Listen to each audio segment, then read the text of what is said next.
જય શ્રી રામ।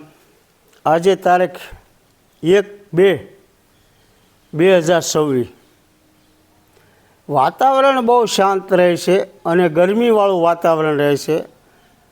પૃથ્વી મકર સંક્રાંતિમાં જે ખીહલમાં એક ધારો વેગ હોય ઉત્તર બાજુ, એ વણ વેગ નથી, હજી સ્થિર જ પૃથ્વી રહે છે। ઘડીક આમથી પવન આવે, ઘડીક ઉત્તર બાજુથી આવે, ઘડીક દક્ષિણ બાજુથી આવે, અને પૃથ્વીનો ચક્કર એક જ ધારો એમને સ્થિર જ છે। એને હિસાબે આ વાતાવરણ આવું જોરદાર રહે છે અને 15 દિવસથી આ વાદળા છે। આ રીતે મારે જોવામાં તો પહેલે જ છે 50 વર્ષની અંદર કે 15 દિવસ સુધી આવું વાતાવરણ હાવ વાદળ છાયા જેવું રહે, નહીં ટાઢ પડે નહીં કાંઈ, અને એક ધારું દિવસે ગરમીએ પડે છે, થોડા ઘણા ઠંડા પવન થાય છે। એમાં વૃષ્ટિ થતી નથી, એમ જાતુંય નથી। વૃષ્ટિ અમુક જગ્યાએ કદાચ છાંટા ખીર્યા હોય ઉત્તરાખંડ બાજુ, પણ એ આ ધુમ્મસ જેવું જ વાતાવરણ રહે છે અને ગરમી બહુ પડે છે। હજી તો મહા મહિનાની આ 14 છે, સુદ 14, અને ગરમ હવા છે। આ તો વાદળ છાયાને હિસાબે તાપમાન નથી પડતું, નકર તાપમાન જ છે, અને એક જ ધારું વાતાવરણ આમાં શાંત જ રહે છે।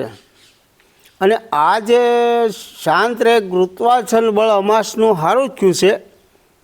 બે દી પવન ઉડ્યો, પણ પૃથ્વીનો વેગ ઉત્તર બાજુ હજી ઓછો છે, એટલે આ તાપમાન સ્થિર પૃથ્વી છે, એટલે તાપમાન આ પડે છે।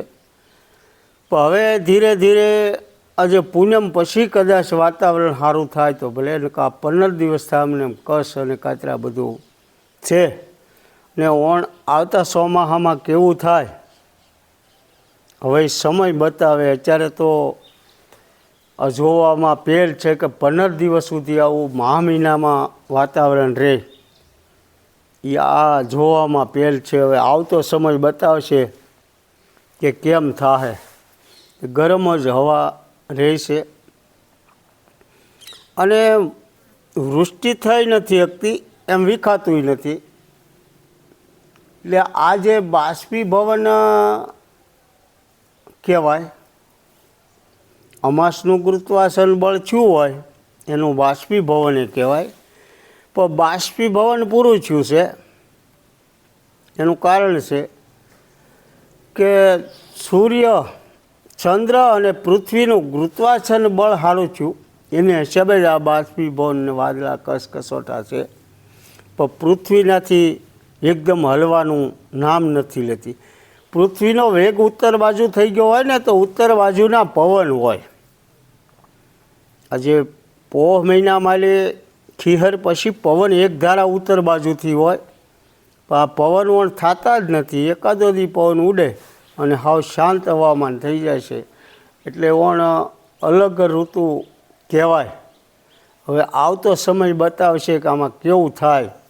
આવું ક્યારે જોયું નથી મેં 30-40 વર્ષની અંદર કે આવું 15 દી સુધી વાતાવરણ આવું રહે, આવું નવીન કહેવાય। અને સૂર્ય ચંદ્ર હાવ ઝાંખા જ રહે છે, એના કિરણો જ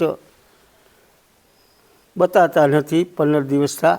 એવું વાતાવરણ આખા ભારતમાં કહો તો કહેવાય, બધે સૌરાષ્ટ્રમાં, ગુજરાતમાં, ઉત્તરાખંડમાં, બધે આ રીતે જ વાતાવરણ। ઉત્તરાખંડમાં વળી અમુક જગ્યાએ બરફ વર્ષાને એવું થાય છે, અહીંયા તો એ વાતાવરણ આવું રહે છે।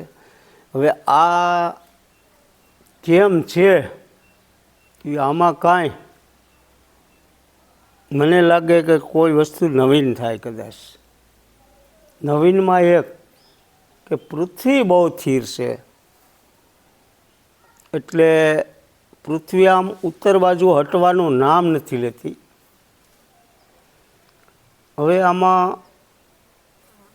પૃથ્વી હટે નહીં, ગુરુત્વાકર્ષણ બળ થાય તો પૃથ્વી નથી હટતી। પૃથ્વી હટે તો હટી હોય તો પવન બતાવે। શિયાળાની ઋતુમાં પવન ઉડ્યા વિના ન રહે, અને આ વસ્તુ એવી છે કે જે બાજુ પૃથ્વી જાય એ બાજુથી જ પવન ઉડે છે, પણ અત્યારે હાવ સ્થિર જ છે। જય શ્રી રામ।